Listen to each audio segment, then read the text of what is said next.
السلام عليكم. النهارده هنعمل لكم ان شاء الله السمبوسه المحشيه بالكريمه ومسقيه بالحليب المكثف المحلى، وعلى الوش كده حاطين فستق. طعمها يا جماعه خطير خطير ومقرمشه. اللي عايز بقى يحط يكتر فستق بقى تاني يكتر براحته. ودي شكلها، ونشوف المقادير. عشان احضر الكريمه اللي هحشي بيها السمبوسه بتاعتنا محتاجين نص كوبايه لبن بودره، دول معلقتين نشا ومعلقتين دقيق،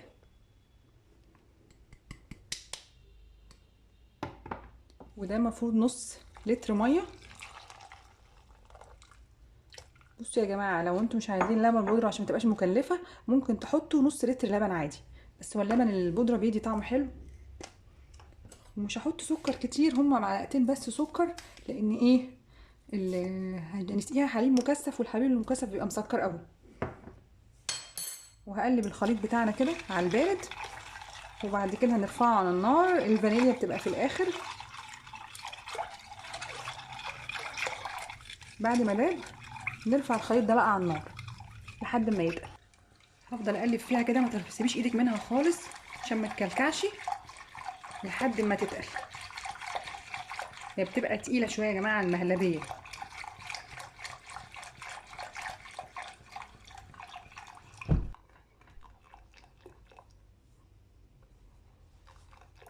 بدات تتقل اهي. هحط بقى الفانيليا بتاعتنا.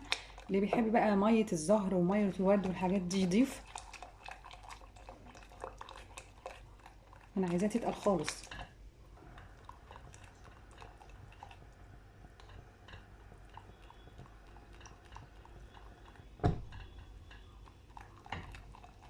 اول حاجه بقى هحضر الصينيه اللي هرص فيها السمبوسه بتاعتي. هدهنها كده سمنه على زبده مسيحاهم.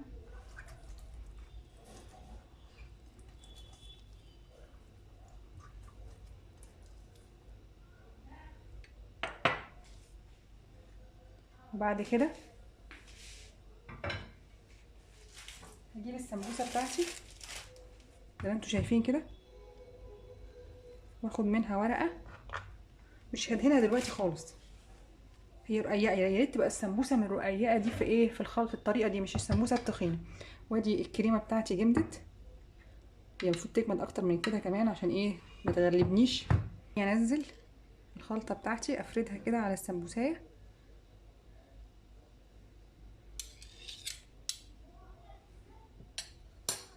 وبالراحه خالص بقى الف واضغط كده ضغطه خفيفه عشان تتفرد في السمبوسه، والفها. تمام. ناخد كمان ورقه.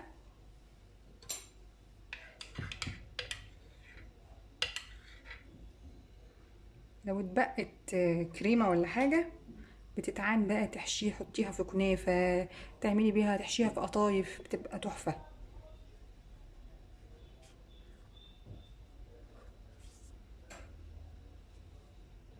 وارصهم في الصينيه. بعد ما خلصت الكميه كده بقى هبدا ايه اغرقها بالسمنه مع الزبده عشان ايه السمنه تخش في الطبقات جوه وتبقى مقرمشه. يبقى نعمل رجيم ان شاء الله بقى بعد العيد وعليكم خير.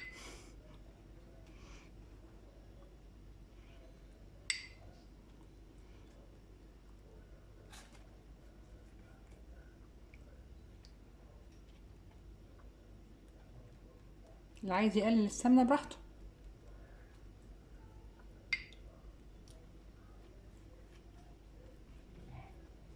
وعلى فرن بقى مسخنينه قبل من 10 دقايق كده محضرينه.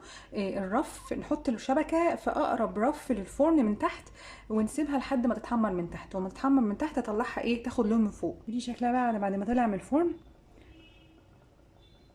هبدا بقى اسقيها بالحليب المكثف بتاعي. حليب تقيل شويه.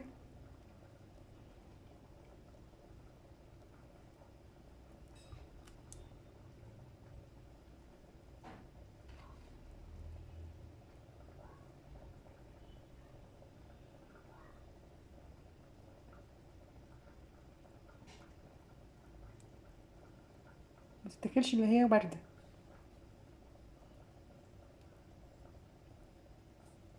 مش هكتر كتير بقى عشان ما تبقاش مسكره قوي، واللي يحب يزود وهو بياكل الحليب المكثف براحته. ودي شكلها وبألف هنا.